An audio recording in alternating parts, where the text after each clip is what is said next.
So, welcome to John chapter 21. We did it. We did the whole book of John. So, I don't know if you liked this kind of series. I tried to turn each passage into a little work of art, and introduce you to a little bit of Korea in the process. So, and I tried to, give an honest look at all the passages we came into. Didn't want to be preaching. I didn't want to be pushing any view. Just, what is the scripture saying? Uh, where do we go with the scriptures? So this is the last chapter of John. And, Jesus appears to a number of disciples, on the Sea of Tiberias. And he cooks them breakfast, and just this really touching moment, they're friends, they love their Lord. And just like a gentle, nice way to end this book. But then he asked Peter, three times, do you love me? I've heard that he used a different verb every time, that, friendship more and more intimately, do you love him? But I'm not sure. So, a nice passage. Some people would say that he's telling Jesus to become the first pope. So I'm not sure if I can see that from this passage, but I'll leave it up to you to decide. So let's keep learning. Let's keep learning together.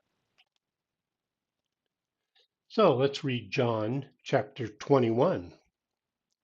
After these things, Jesus revealed himself again to the disciples at the Sea of Tiberias. He revealed himself this way: Simon Peter, Thomas called Didymus, Nathanael of Cana in Galilee, and the sons of Zebedee, and two others of his disciples were together. Simon Peter said to them, I'm going fishing. They told him, We are also coming with you. They immediately went out and entered into the boat. That night they caught nothing. But when day had already come, Jesus stood on the beach, yet the disciples didn't know that it was Jesus.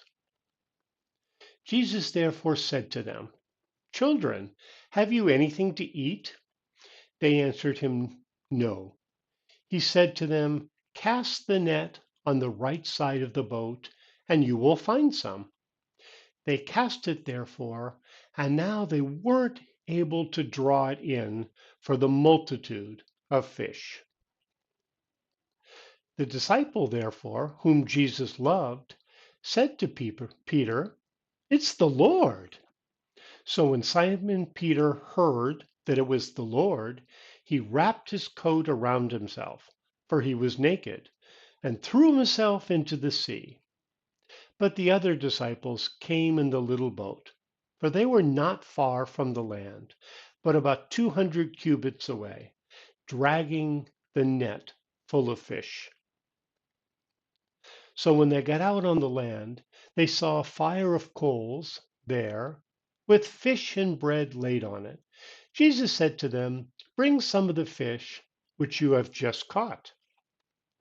Simon Peter went up and drew the net to land, full of 153 great fish. Even though there were so many, the net wasn't torn.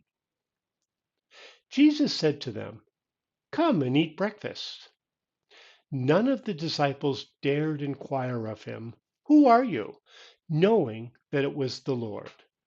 Jesus came and took the bread and gave it to them, and the fish likewise.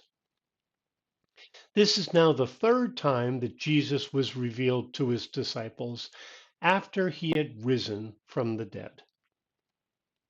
So when they had eaten their breakfast, Jesus said to Simon Peter, Simon, son of Jonah, do you love me more than these? He said to him, Yes, Lord, you know that I have affection for you. He said to him, Feed my lambs.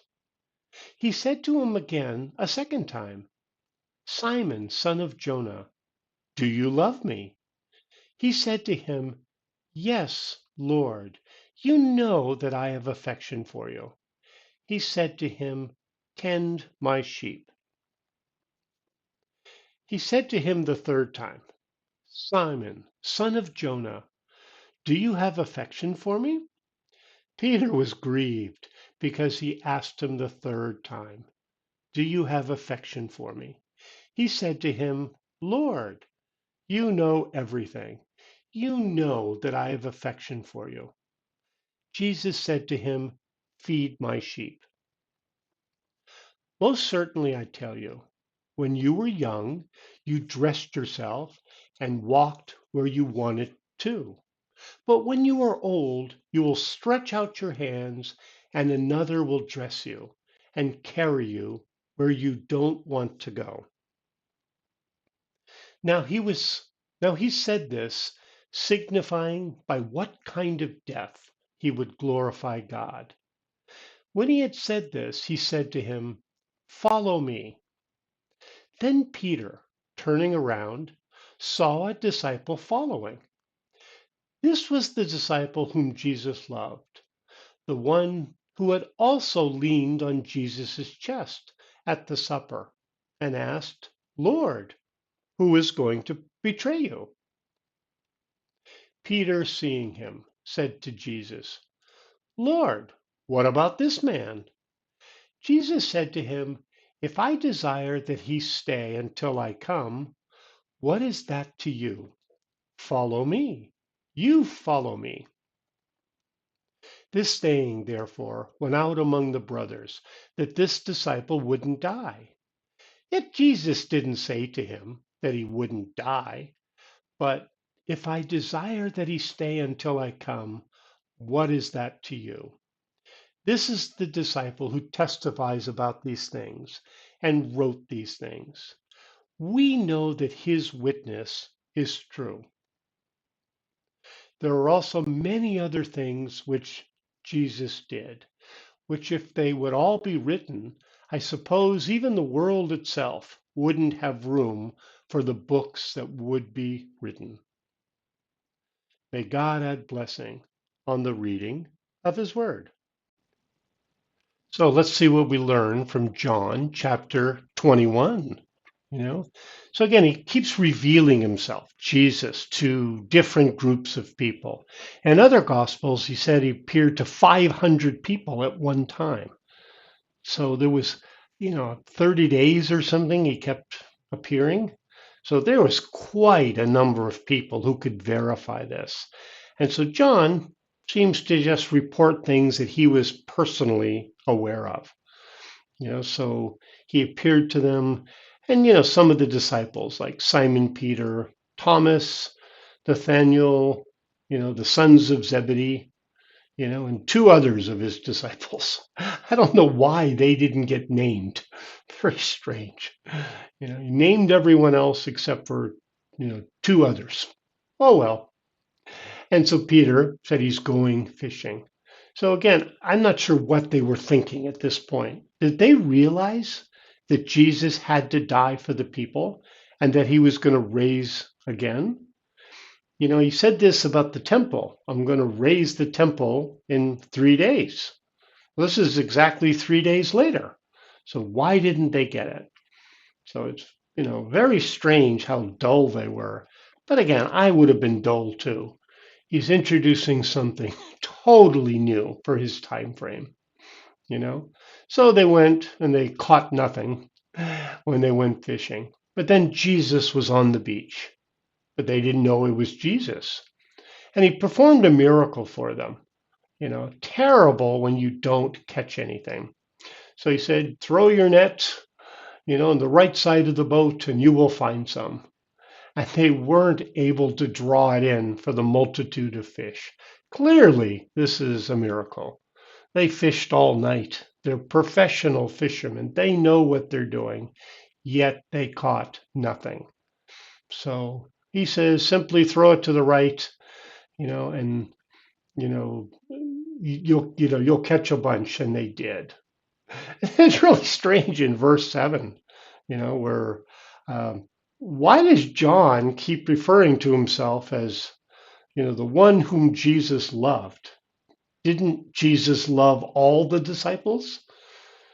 I'm not sure if it's arrogant or not. It sounds arrogant to me. I'm the disciple that Jesus loved.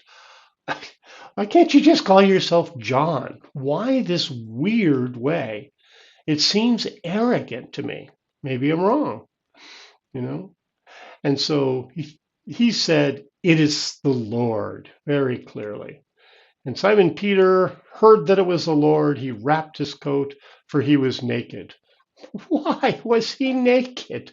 Why was he fishing naked? I don't understand this at all. What a strange detail.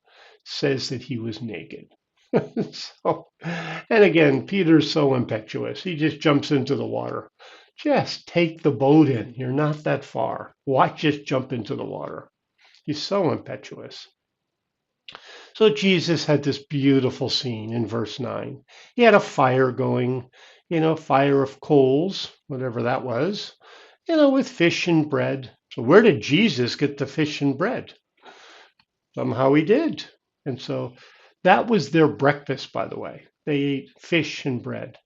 That was the same way he fed the 5,000. He fed them with, 2 loaves and 1 fish.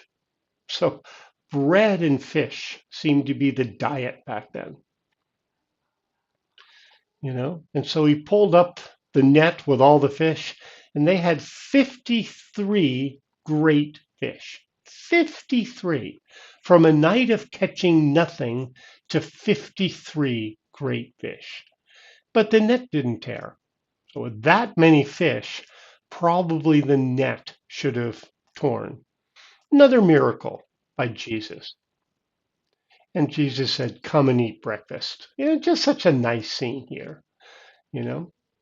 So he gave him the bread and he gave him the fish. And it says in verse 14 that this is the third time that Jesus was revealed to his disciples. Third time, you know. And so after they'd eaten their breakfast, this is where Jesus asked 3 times to Simon Peter, "Do you love me more than these?" And he said, "Yes, Lord, you know that I have affection for you." And again, in other gospels, it said, "Do you love me?" Lord, you know that I love you. So, just interesting how he asked him 3 times, you know. And it says Peter was grieved because he asked them the third time, And he says, "Lord, you know everything. Why do you keep asking me this? You know everything. You know that I have affection for you." But I guess Jesus wanted him to say it. It's one thing to know it, it's another thing to say it, you know? And then, it says, when you were young, you dressed yourself and walked where you wanted to go, And then when you get old, someone else will lead you where you don't want to go. And so it says that, you know, um, signifying what kind of death he would glorify God. So interesting. And then he saw a disciple following. And again, this long, convoluted introduction to John. This was the disciple whom Jesus loved, the one who also leaned on Jesus' chest at the supper and asked, "Lord, who is going to betray you?" Why not just say John, the writer of this epistle? Why this long, drawn out, really strange introduction? I don't understand. He saw John following. All you need to say. Not sure. All right. And Peter, seeing him, said to Jesus, "Lord, what about this man? Why does he care what happens to John?" And that's exactly what Jesus said to him. If I desire that he stay until I come, what is that to you? You follow me. Don't worry about other people. Don't worry about what happens, you know? And so it went out. This means that John wouldn't die, But of course, John died, you know? All he said was, if I desire that he stay until I come, what is that to you? He didn't say it would happen. He just said, if that were my desire, why would that affect you? That's all that they said. And it says that, this is the disciple who testifies about these things and wrote these things. We know that his witness is true. So I don't know why all these convoluted, maybe John was just extremely humble. I'm not sure. So we know that his witness is true. Then in John 21:25, this is how the book ends. There are also many other things which Jesus did, which if they would all be written, I suppose that even the world itself wouldn't have room for the books that would be written. Now, again, this is obviously hyperbole. You know, Jesus only had 24 hours in a day. He was a real man. Even if I wrote verbatim, action for action, everything he did, it would make, maybe 5 or 6 volumes. So this is obviously hyperbole, just to say that this isn't everything Jesus did. And you can tell from the other gospels that it wasn't. Some of the other gospels concentrated on different things that Jesus did. So hyperbole. So, don't just take that this is all that was written. And this answers a lot of skeptics, people who say, oh, well, this detail wasn't in Matthew and they didn't talk about this in Mark. This answers this. This isn't everything he did. Other writers going to concentrate on other things he did. And this isn't a complete account. This isn't everything he did. This is just some of it. So again, I hope you've enjoyed this book. I hope you've enjoyed going through it in this way. I've hoped you've enjoyed the pictures of South Korea. Tried to give you a real overview, some nature, some biking trails, some trips to places like Mukpo, some boat, all kinds of different ways to show the scriptures. Please write in the comments if you want me to do something similar. Please like and subscribe if you like this kind of content and want me to make more. So, it's been a pleasure. It's been really fun to work through this book, and I hope we keep learning together. Have a great time.